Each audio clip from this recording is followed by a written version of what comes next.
உன் வழியை கர்த்தருக்கு ஒப்புவித்து அவர் மேல் நம்பிக்கையாயிரு, அவரே உன் காரியத்தை வாய்க்க செய்வார்.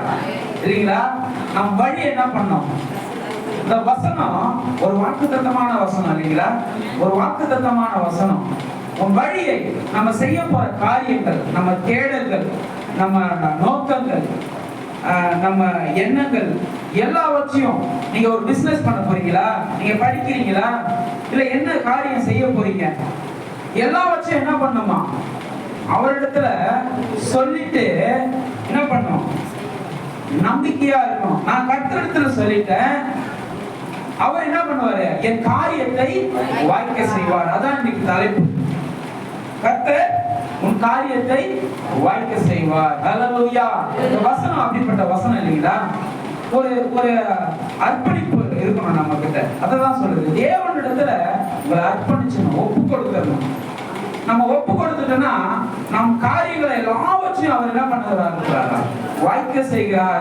இந்த வசனத்துடைய அர்த்தம் அதுதான். நம் தேடல்கள், எண்ணங்கள், இயக்கங்கள், நம்ம யோசிக்கிறது, பிசினஸ் காரியம், வேலை விஷயம், படிப்பு விஷயம், என்ன இருந்தாலும், நம்ம வீட்டுல காரியம், வீடு கட்ட போறோம், இல்ல கல்யாணம் பண்ணி வைக்க போறோம், குழந்தைங்களுக்கு என்ன ஒரு காரியமா இருந்தாலும் அதை என்ன பண்ணணும்? அவர் இடத்துல ஒப்பு கொடுத்துடணும். அவர் என்ன பண்ணுவாரா? அதை வாய்க்க செய்வார். நம்ம பாதை, நம்ம யோசிக்கிறது ஒண்ணு, அவர் செய்கிறது ஒண்ணு. நீங்க ஒண்ணு நினைச்சிருக்கலாம், ஐயோ இந்த காரியம் எப்படி நடக்குமோ, இதை நான் எப்படி செஞ்சு முடிப்பேன்? பலத்தினால் முடியாது, நம்மளுடைய பலத்தினால் முடியாது. அப்ப கர்த்தர் இடத்துல நம்ம ஒப்பு கொடுத்துட்டோம்னா அவர் எல்லாவற்றையும் செய்ய வல்லவரா இருக்கிறார். ஹல்லேலூயா. யோபு 22:28 என்ன சொல்லுது? யோபு புஸ்தகம் 22:28.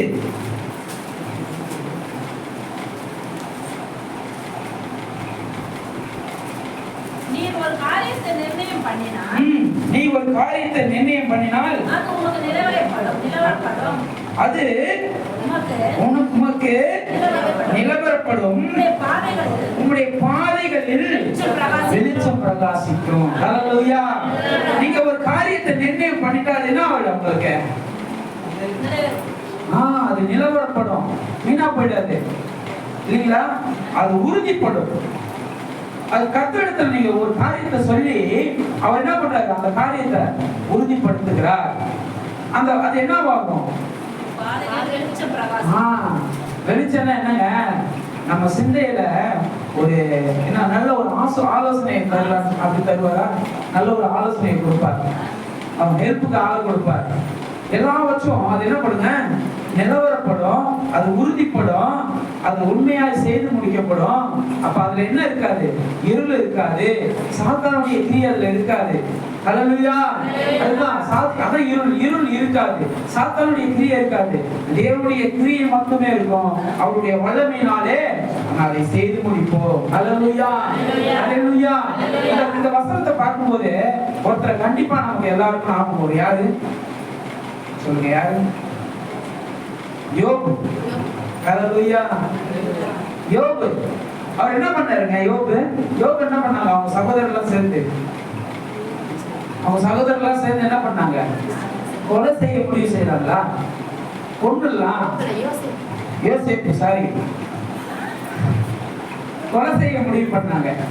அவர் என்ன பண்ணாங்க? அதுக்கப்புறம் அந்த யாரு இவனை கொலை செய்ய வேண்டாம், அவங்க மேல இரக்கம் பாராட்டினது யூதா. ஹல்லேலூயா. யூதா என்ன பண்றாரு? நம்ம கூட பிறந்த சகோதரன் என்னதான் இருந்தாலும் என்ன பண்ணக்கூடாது, அவனை நம்ம கொல்லக்கூடாது, அந்த ரத்தப்பழி நம்ம செய்யறோம், அவனை என்ன பண்ணலாம்? எகிப்துக்கு அடிமையா வித்துடலாம். ஹல்லேலூயா. வித்துடலாம்னு சொன்னாங்க. ஹல்லேலூயா. அவன் எப்படி விற்கப்படுறான்? அடிமையா. அடிமைன்னா என்ன தெரியுமா? ரொம்ப ஒரு கீழே, அவங்க என்ன சொன்னாலும் நம்ம செய்துதான் ஆகணும், அதுல இருந்து நம்ம ரிலீஸ் ஆகி வரவே முடியாது. அதுதான் அடிமை. ஒரு வேலைக்கு போறோம், அந்த கம்பெனில நம்ம வேலை செய்யறோம், வேலை பிடிக்கலன்னா என்ன பண்ணலாம்? ரிசைன் பண்ணிட்டு வந்துட்டே இருக்கலாம், போட சேர்ந்தா அப்படின்னு வந்துருக்கலாம். ஆனா அடிமையை வித்துட்டோம்னா நம்ம காலத்துக்கு என்ன பண்ணணும்? அவங்களுக்கு கீழே தான் இருக்கணும். அவங்க சொல்ற எல்லா காரியங்களும் நம்ம செய்தே ஆக வேண்டும். அப்படிதான் யோசேப்பு என்ன பண்றாங்க? வித்துடுறாங்க. எடுத்தவங்க வாசிங்க. எந்த அதிகாரம்? ஆதியாகமம் 39. அல்லேலூயா. 1ல இருந்தே வாசிங்களேன். யோசேப்பு எகிப்துக்கு கொண்டு போகப்பட்டான். பார்வோனுடைய பிரதானியும் போத்திபார் என்னும் எகிப்து தேசத்தான் அவனுக்கு கொண்டு வந்து அல்லேலூயா இஸ்மவேலிடத்துல விலைக்கு வாங்கிட்டான். அங்க 2வது வசனம் வாசிங்க. கர்த்தர் யோசேப்போட இருந்தார். அவன் எப்படி இருந்தாங்க? காரிய சித்தி உள்ளவனா இருந்தான். அல்லேலூயா. கர்த்தர் யோசேப்போட இருந்தார். அவன் என்ன பண்ணான்? காரிய சித்தி உள்ளவனா இருந்தான். அவன் செய்யற காரியங்களை என்ன பண்ணான்? நேர்த்தியாய் செய்தான். எல்லாவற்றிலும் கர்த்தரை முன்வைத்தான். அல்லேலூயா. எல்லாவற்றிலும் கர்த்தரை முன்வைத்தான் என்று நம்ம பார்க்கிறோம். எது செய்தாலும் கர்த்தரை முன்வைத்து அவன் காரியங்களை செய்தான். கர்த்தர் யோசேப்போடு இருந்தார். அவன் காரிய சுத்தி உள்ளவனானான். அவன் எகிப்தியனாகிய தன் எஜமானுடைய வீட்டில் இருந்தான். அல்லேலூயா. அல்லேலூயா. எங்க இருக்கிறான்? போத்திபார் வீட்டுல என்ன பண்றான்? வேலைக்காரனா இருக்கிறான். அல்லேலூயா. 3வது வசனம் வாசிங்க. கர்த்தர் அவனோடு இருக்கிறார் என்று அவன் செய்கிற யாவற்றையும் கர்த்தர் வாய்க்க பண்ணுகிறார் என்று அவன் எஜமான் கண்டான். யார் கண்டா? அல்லேலூயா. என்னடா எது செய்தாலும் அது நல்லபடியாவே முடிக்குது, எதுலையுமே அது தப்பு வரல, அவன் செய்யறதெல்லாம் ஆசீர்வாதமாய் மாறுது. ஒரு விதை போட்டானா அதுதான் அது 100 மடங்கா மாறுது, பல மடங்கா மாறுது. அப்ப ஆசீர்வாதம் இவனை கொண்டு நமக்கு வருது. என்ன பண்றான்? அது யார் கண்டுபிடிக்கிறா? போத்திபார் எஜமான் கண்டுபிடிக்கிறான். அல்லேலூயா. அல்லேலூயா. தொடர்ந்து வாசிங்க. யோசேப்பிடத்தில் தயவு வைத்து அவனை தனக்கு ஊழியக்காரனாக தன் வீட்டுக்கு விசாரணை காரணமாக்கி தனக்கு உண்டான யாவற்றையும் அவன் கையில் ஒப்பு கொடுத்தான். அல்லேலூயா. அவன் எப்படி வைக்கப்பட்டான்? யோசேப்பு எப்படி போனான்? அடிமையா போனான். அங்க என்ன செய்ய? எப்படி இருக்கணும்? அடிமையா தான் இருக்கிறான். இது ஃபர்ஸ்ட் ஸ்டெப் யாருக்கு? யோசேப்புக்கு. அவன் செய்கிறது எல்லாம் வாய்க்குது. அவன் கையில் செய்யற எல்லாம் ஆசீர்வாதமா முடியுதுன்னு சொல்லி அவன் தன் எஜமான் கண்டு எல்லா பொறுப்பையும் யாருக்கு கொடுக்குறான்? யோசேப்பு கையில கொடுக்குறான். அவன் சாதாரண ஒரு வேலைக்காரன், அடிமையா விற்கப்பட்டவன். என்ன காரணம்னா அவன் இருதயத்துல யார் இருக்கா? தன் தகப்பனுடைய தேவன், ஆபிரகாமின் தேவன், ஈசாக்கின் தேவன், யாக்கோபின் தேவன், என் முற்பிதாக்களுடைய தேவனை தான் நான் வழிபடுவேன் அப்படின்றவன் ஒரு நம்பிக்கை, அவனுக்குள்ள ஒரு உறுதி. அதான் அந்த காரியம் நிலவரப்படும். அல்லேலூயா. நீங்க ஒரு காரியத்தை நீங்க உள்ளுக்குள்ள நினைச்சிட்டீங்கன்னா அது நிலவரப்படும். அல்லேலூயா. அல்லேலூயா. இந்த காரியத்தை கர்த்தர் வாய்க்க செய்கிறவராக இருக்கிறார். உன் வழியை கர்த்தருக்கு ஒப்பு கொடுக்கணும். இவன் அப்படிதான் ஒப்பு கொடுத்துட்டான். என்ன நடந்தாலும் நம்ம உயிரே போனாலும் என்ன பண்ண மாட்டேன்? நானு அந்நிய தேவர்களை வணங்க மாட்டேன், என் பிதாக்களுடைய தேவனை தான் நான் வழிபடுவேன் அப்படின்ட்டு அந்த இடத்துல உறுதியா இருக்கான். அந்த இடத்துல உறுதியா இருந்ததுனால கர்த்தர் அவனுக்கு ஞானத்தை தருகிறார். அல்லேலூயா. அவனுக்கு ஞானத்தை தருகிறார். இன்னும் அவன் கைட்டு செய்கிற எல்லாவற்றிலும் ஆசீர்வாதமாய் மாற்றுகிறார். அதனால போத்திபார் என்ன பண்றான்? வீட்டு விசாரணைக்காரன் வைக்கிறான். ஒரு கட்டத்துல அவனுக்கு ஒரு இக்கட்டு வருது. என்ன பண்றாங்க? அவனை தூக்கி ஜெயில போடுறாங்க. நான் சுருக்கமாவே சொல்லிட்டு போயிடுறேன். ஜெயில போட்டாங்க. அங்கேயும் என்ன பண்றாரு? கர்த்தர் அவனோடு கூட இருக்கிறார். சிறைச்சாலை தலைவனுக்கு கண்கள்ல அவனுக்கு தயவு கிடைக்குது. அப்படியே கொஞ்சம் கொஞ்சமா என்ன ஆயிடுறான்? சொல்லுங்க. அந்த எகிப்துக்கே என்ன பண்றான்? ராஜாவா இருக்கிறான். அல்லேலூயா. அல்லேலூயா. நான் இதை ஏன் சொல்றேன்னா, நம்ம ஒரு காரியம் செய்ய போறோம்னா அதுல முன்னாடி யார் இருக்கணும்?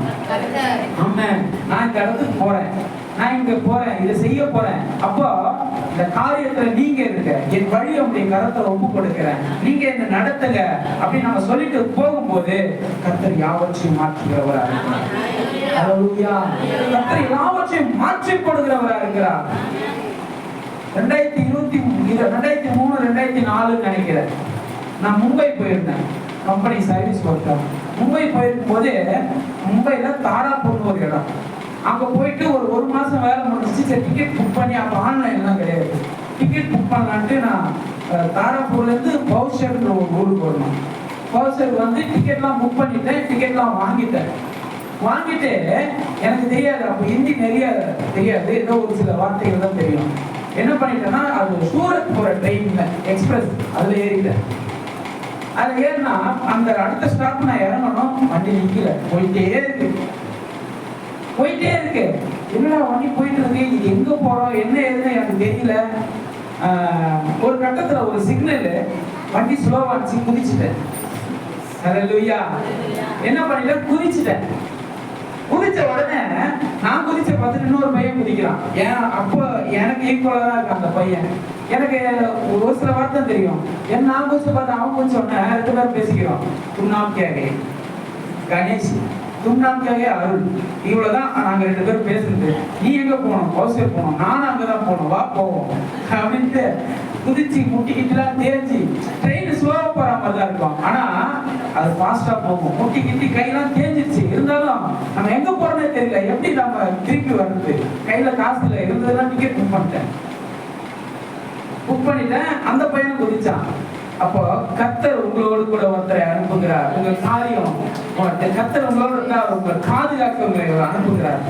அப்போ இது எந்த காலகட்டம்னா குஜராத்ல பூகம்பம் வந்து தெரியுங்களா, அந்த டைத்துல. அப்புறம் ஒருத்தர் ரயில்வே ஸ்டேஷன்ல போய் கேட்டோம், நீ போய் கேள்றான்னு, அவன் பூகம்பம் தான் அப்படின்னு சொன்னா அவன் போய் விசாரிச்சான். ஓ ஐயா 7:30 அப்படின்னு. ஓ 7:30 மணி, 7:30 7:30 மணிக்கு தான் ட்ரெயின். அது வரைக்கும் நாங்க வந்து குதிச்சதும் மதியானம் 3 மணி. 7:30 மணி வரைக்கும் பசி வேற, கையில காசு இல்லை. அப்படியே அந்த பூகம்பம் வந்த இடம் போய் சுத்தி பார்த்து 2 பேரும் வந்து திருப்பி கலர் ட்ரெயின் ஏறி இந்த பக்கம் வந்துட்டோம். இது ஏன் சொல்ல வரேன்னா, நம் வழியை கர்த்தருக்கு நான் ஒப்புக் கொடுக்க வேண்டும். ஹல்லேலூயா, ஹல்லேலூயா. அப்ப உங்களுக்கு மொழி தெரியாத இடத்துல எந்த ஏரியானே தெரியாது, எங்கேயோ கண்ணை கட்டி காட்டுல விட்ட மாதிரி இருக்கு. அப்ப அந்த இடத்துலயும் கர்த்தர் உங்களை ஒருத்தர் அனுப்புகிறார். ஹல்லேலூயா, ஹல்லேலூயா. உங்களை சப்போர்ட் பண்ண, உங்களை வழி நடத்த, உங்களுக்கு ஆறுதல் சொல்ல. ஹல்லேலூயா, ஹல்லேலூயா. இது உண்மை, இது சாட்சி. என்ன ரீசன்னா, இது எனக்கு ஒரு பாடம். 2003 ஈஸ்டர் அன்னைக்கு எனக்கு ஞானஸ்தானம் கொடுத்தாரு. திருவிருந்து கூட நான் இடத்துல ஓடிட்டேன். ஹல்லேலூயா. ஓடினா அங்க எனக்கு இந்த மாதிரி ஒரு காரியம் நடந்தது. ஹல்லேலூயா. திரும்பி வந்து முழங்கால் படியிட்டு மன்னிப்பு கேட்டு என்ன பண்ணேன், அந்த திருவிருந்து எடுத்தேன். ஹல்லேலூயா. கர்த்தர் நீங்க எங்க போனாலும் அவர் கரத்துக்குள்ள இருக்கும் போது உங்களை கைவிட மாட்டார். ஹல்லேலூயா, ஹல்லேலூயா. அதுதான் உங்கள் வழியை அவரிடத்துல ஒப்பு கொடுக்க வேண்டும். உங்கள் வழியை கர்த்தரிடத்துல நாம் ஒப்பு கொடுக்கும் போது கர்த்தர் நம்மளை எல்லாவற்றிலும் நடத்துகிறவரா இருக்கிறார். 1 பேதுரு புஸ்தகம் 5ஆம் அதிகாரம் 6-7 வாசிப்போமா? 1 பேதுரு 5.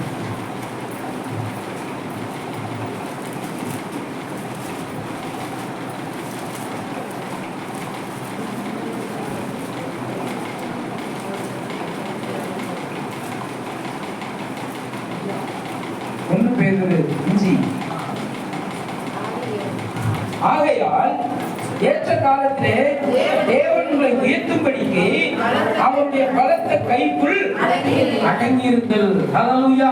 நான் சொன்ன சாட்சி இதுதான். ஹல்லேலூயா. நாம் அவர் கரத்துக்குள்ள நாம அடங்கி இருக்கும் பொழுது என்ன பண்றாராம், நம்மளை அவர் உயர்த்துகிறவரா இருக்கிறார். அது மட்டுமல்ல, அவர் உங்களை விசாரிக்கிறவரான உங்கள் கவலை எல்லாம் அவர் மேல் வைத்து விடுங்கள். ஹல்லேலூயா, ஹல்லேலூயா. அவர் நம்மளை அனுதினமும் விசாரிக்கிறார். என் பிள்ளை என்ன பண்ணி கொண்டிருக்கான், எதை செய்து கொண்டிருக்கான், இப்ப எங்க போறான், என்ன பண்றான், என்ன செய்துட்டு இருக்கான், இதை பண்றான் அதை பண்றான். அவர் நம்ம மீது நோக்கமா இருந்து நம்மளை விசாரிக்கிறவரா இருக்கிறார். ஹல்லேலூயா, ஹல்லேலூயா. அவர் விசாரிக்கிறவரா இருக்கிறதுனால நாம் கவலையெல்லாம் என்ன பண்ணணும், அவர் மேல் வைத்து விடணும். சங்கீதத்தில் ஒரு வசனம் இருக்கு, 55:22 எழுதுங்க.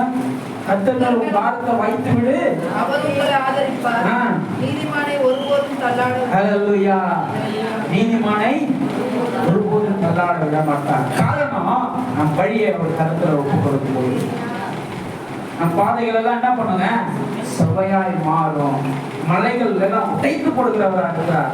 ஆபிரகாமின் தேவன், ஈசாக்கின் தேவன், யாக்கோபின் தேவன் நம்மோடு இருக்கிறார். ஹல்லேலூயா, ஹல்லேலூயா. நமக்குள்ளே இருக்கிறார், நம்மோடு இல்ல, நமக்குள்ள இருக்கிறார்.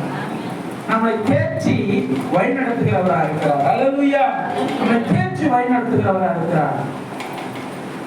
கானான் தேசத்துக்கு போலான்னு ஆபிரகாமுடைய அப்பா தான் தீர்மானிக்கிறார். வாங்க இந்த பட்டணத்தை விட்டு நம்ம எல்லாம் போவோம் அப்படின்னு ஆபிரகாமோட அப்பா யாரு? கேராகு ஆரம்பிக்கிறார் அந்த பயணத்தை. அவங்க என்ன பண்றாங்க, ஒரு கட்டத்துல வந்து ஆறான்ல தங்கிடுறாங்க. தங்கிட்டு அதுக்கு மேல போக முடியல, அங்க தேராகு இறந்துடுறாரு. ஹல்லேலூயா. ஆதியாகமம் 11ஆம் அதிகாரத்துல கடைசி வசனம் அது. தங்கிடுறாரு. அதுக்கப்புறம் ஆண்டவர் ஆபிரகாமோட பேசி நீ என்ன பண்ண, கானான் தேசத்துக்கு போன்னு புறப்படுறாரு. அவன் எதனா திருப்பி கேள்வி கேட்டானா? இல்ல. அவர் சொன்ன மாதிரியே அந்த வழியை அவன் ஒப்பு கொடுத்து கர்த்தருடைய வார்த்தையை கீழ்ப்படிந்து நடக்கிறான். அநேக காரியங்கள் நடக்கிறது. ஹல்லேலூயா. அநேக காரியங்கள். அவன் போறான், எகிப்துல மாட்டிக்கிறாங்க. அவன் சாரால என்ன பண்றாங்க, எகிப்துக்கார பார்வை கூப்பிட்டு போயிறாரு. அதுக்கப்புறம் திரும்பி வராங்க. லோத்து சண்டை போட்டு பிரிஞ்சு போறாரு. அநேக காரியங்கள் நிறைய நடக்குது. அதுக்கப்புறம் ஆண்டவர் அவங்க என்ன பண்றாரு, வாக்கு கொடுக்கிறார். ஆதியாகமம் 15:1 வாசிக்கிறேன். இந்த காரியங்கள் நடந்த பின்பு கர்த்தருடைய வார்த்தை ஆபிரகாமுக்கு தரிசனத்தில் உண்டாகி, ஆபிரகாமே நீ பயப்படாதே, நான் உனக்கு கேடகமும் பலனுமா இருக்கிறேன். ஹல்லேலூயா, ஹல்லேலூயா. கர்த்தர் நம் வாழ்க்கையில வாக்கு பண்ணுகிறவரா இருக்கிறார். வாக்கு தத்தங்களை கொடுத்து வழி நடத்துகிறவரா இருக்கிறார். நாம் சோர்ந்து போகிற நேரங்களிலும் என்ன செய்கிறாரு, வெள்ளத்தை கொடுத்து நான் உனக்கு மகா பலனா இருக்கிறேன், நீ ஏன் கலங்குற, நீ ஏன் தெரிகிற, என்ன வேணாலும் நடக்கட்டும், நான் உன்னோடு கூட இருந்தேன், உன்னை நடத்துகிறேன். ஹல்லேலூயா. இதுதான் ஆசீர்வாதம். ஹல்லேலூயா. அதுதான் சொன்னேன், அந்த வசனம் எப்படி ஒரு வாக்குத்தத்தமான வசனம். ஹல்லேலூயா. நம் காரியங்கள் எல்லாம் அவரிடத்துல ஒப்பு கொடுக்கும் போது அவர் என்ன பண்றாரு, வாய்க்க பண்ணுகிறவரா இருக்கிறார். ஹல்லேலூயா. முடியாத காரியங்களும் கர்த்தர் வாய்க்க செய்கிறவரா இருக்கிறார். இரண்டாவது, முடியாத காரியம் நம்ம யோசிக்கும், ஐயோ இது எப்படி முடியும், இது யார் நினைச்சாலும் முடியாது அப்படின்னு நினைப்போம் இல்லைங்களா? ஆனா அதையுமே என்ன பண்றாரா, கர்த்தர் வாய்க்க செய்கிறார். மோசே இஸ்ரவேல் ஜனங்கள் என்ன பண்றாரு, வழிநடத்தி கொண்டுட்டு வர்றாரு. சீன் வனாந்தரம் வழியாக வந்து சீனாய் மாதிரியில என்ன பண்றாங்க, பாளையம் வருகிறாங்க. அப்ப இந்த எகிப்திலிருந்து புறப்பட்டு வந்த இஸ்ரவேல் ஜனங்க யாவரும் என்ன பண்றாங்க, நாங்க அங்கேயே அப்போ சாப்பிட்டோம், திருப்தியா இருந்தோம், எல்லாமே இருந்தோம், ஆனா இங்க என்னாச்சு, எங்களை பட்டினி போடுறீங்க, எங்களுக்கு இறைச்சி கிடைக்கல, அப்பம் கிடைக்கலன்னு என்ன ஆரோனுக்கும் மோசேக்கும் விரோதமா முறுமுறுக்க ஆரம்பிச்சிட்டாங்க.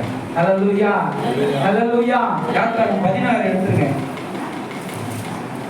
யாத்திராகமம் புஸ்தகம் 16ஆம் அதிகாரம் 4 வாசனா. அப்பொழுது கர்த்தர் மோசேயை நோக்கி, நான் உங்களுக்கு வானத்திலிருந்து அப்பம் வருவிக்க பண்ணுவேன்.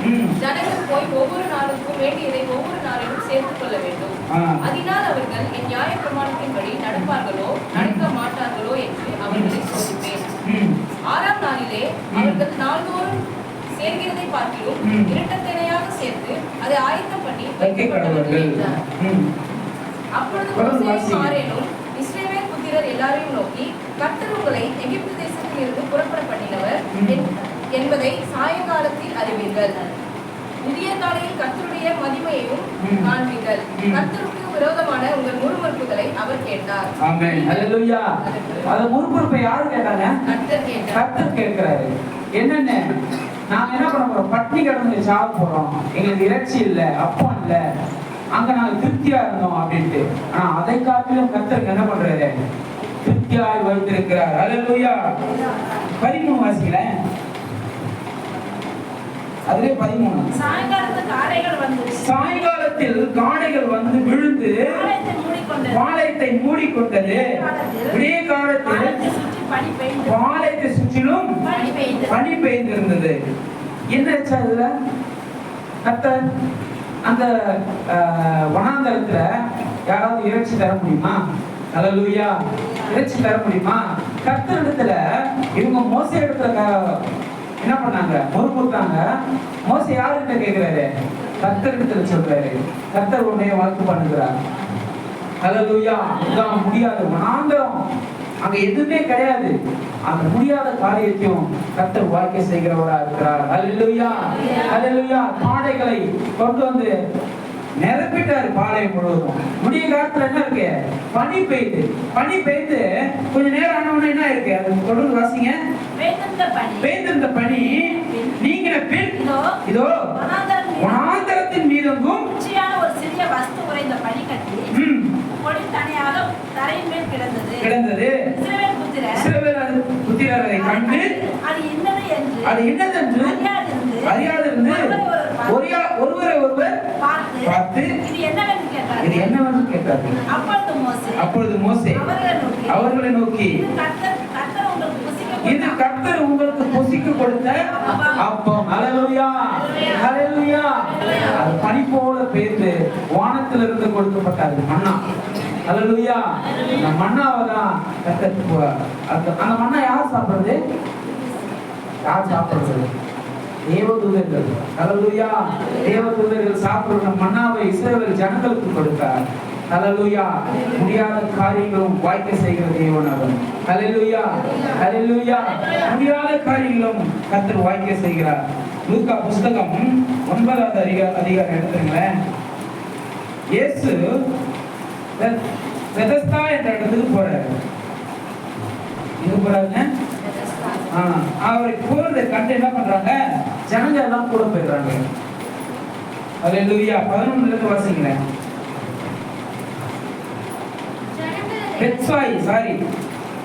பெத்சாய் என்ன பட்டணத்திலிருந்து சேர்ந்து வனாந்தரமான ஒரு இடத்துக்கு போயிடுறாரு. ஜனங்கள் அதை கண்டு வாசிங்க. ஜனங்கள் அதை அறிந்து அவர் பின்னே போனார்கள்.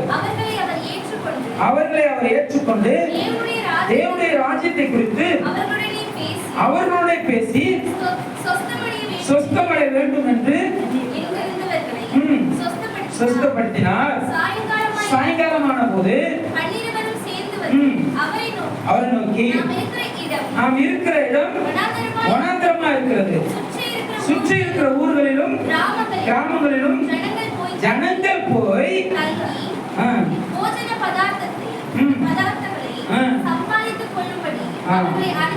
அனுப்பிவிட வேண்டும் என்றார்கள். யார் சொன்னா? அவங்க ஜனங்கள் போயிட்டு அவங்களுக்கு தேவையான போஜனத்தை அவங்களே சம்பாதிச்சுட்டோம், அவங்களே ரெடி பண்ணிக்கிட்டோம். யார் வச்சுட்டாங்க? யார் சொன்னா? சீஷர்கள் சொல்றாங்க. ஹல்லேலூயா. சீஷர்கள் வனாந்தரமா இருக்கு, இங்க யாருக்கும் நம்ம என்ன பண்ண முடியாது, அவங்களுக்கு உட்கார்ந்த போஜனத்தை நம்ம அரேஞ்ச் பண்ண முடியாது. அதனால அவங்கவுங்கள நம்ம நேரத்தோட அனுப்பிச்சு விட்டா என்ன பண்ணுவாங்க? அவங்க போய் அவங்களுக்கு தேவையானதை சம்பாதிச்சு தேடி எடுத்து பண்ணிப்பாங்க அப்படின்னு சொல்றாரு. ஆனா கீழே வாசிங்க. கீழே 13. அவர் அவர்களை நோக்கி நீங்களோ அவர்களுக்கு போஜனம் கொடுங்கள் என்றார். அதற்கு அவர்கள் எங்களிடத்தில் 5 அப்பங்களும் 2 மீன்களும் உண்டு, இந்த ஜனங்கள் எல்லாருக்கும் போஜனம் கொடுக்க வேண்டியதனால் நாங்கள் போய் வாங்கி கொண்டு வர வேண்டும் என்றார்கள். ஏறக்குறைய 5000 புருஷர்கள் இருந்தார்கள்.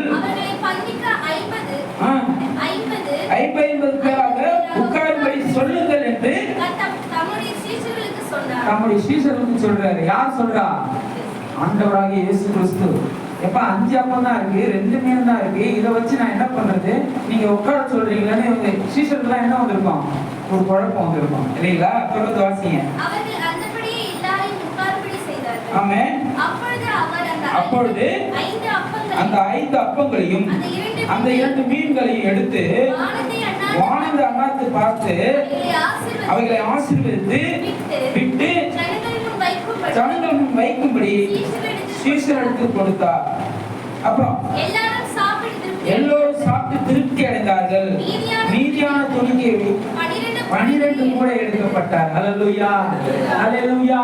இந்த வனாந்தரத்துல என்ன இல்ல, அநேக புருஷர்கள், ஸ்திரீகள், குழந்தைகள், ஏகப்பட்ட பேர் வந்திருப்பாங்க. குடும்பமா தானே வந்திருப்பாங்க. அப்போ அவ்வளவு பேருக்கு நாங்க ஆகாரத்தை எப்படி நாங்க ரெடி பண்ண முடியும்? அவங்க அனுப்பிச்சு விட்டுறலாம், அவங்களே போய் ரெடி பண்ணிட்டோம் அப்படின்ட்டு சீஷர்கள் சொல்றாங்க. ஆனா ஆண்டவராக இயேசு கிறிஸ்து என்ன சொன்னாரு? அவங்களை 50 பேரை உட்கார வைங்க, அவங்களுக்கு ஆகாரத்தை கர்த்தர் கொடுத்தார். இதுதான் முடியாத காரியம். வனாந்தரத்துல முடியுமா? அல்லேலூயா. வனாந்தரத்துல முடியாத காரியத்தை கர்த்தர் திரும்பவும் 12 கூட என்ன பண்ணாரு? மீதம் எடுக்க செய்கிறவரா இருக்கிறார். அல்லேலூயா, அல்லேலூயா. அப்ப நாம் எதுவா இருந்தாலும், எந்த காரியமா இருந்தாலும், நம்ம இதுல இருந்து பார்க்கிறது என்னன்னா, நாம் அவரிடத்துல ஒப்பு கொடுத்துட்டு நம்ம சும்மா இருந்தா போதும். அல்லேலூயா.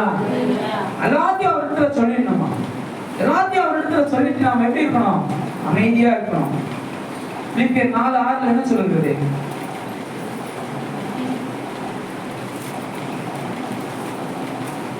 நீங்கள் ஒன்றுக்கும் கவலைப்படாமல் எல்லாவற்றையும் நீங்கள் ஒன்றுக்கும் கவலைப்படாமல் எல்லாவற்றையும் குறித்து உங்கள் விண்ணப்பங்களும் உங்கள் சோத்திரத்தோடு கூட ஜெபத்தினாலும் வேண்டுதலினாலும் தேவனுக்கு தெரியப்படுத்துங்க. உங்களுக்கு வீட்டுல நடக்கிற காரியம், உங்களுக்குள்ளே நடக்கிற காரியம், நீங்க எதா இருந்தாலும் நீங்க எதுக்குமே கவலைப்படாதீங்க. ஏன்னா உங்க தேவன் பெரியவராக இருக்கிறார். அவர் சர்வ வல்லமை உள்ள தேவனா இருக்கிறார். சர்வ சிருஷ்டிக்கும் நிச்சயமானவனா இருக்கிறார். ஹல்லேலூயா, ஹல்லேலூயா. அவர் எல்லாவற்றையும் செய்ய வல்லவராக இருக்கிறார். ஹல்லேலூயா. அதான் மத்திய 6:25 சொல்லுது, நீங்கள் எதை குறித்தும் கவலைப்படாதீங்க, நாளை குறித்து கவலைப்படாதீங்க. சீக்கிரம் எண்ணத்தை உண்போம், எண்ணத்தை குடிப்போம் என்று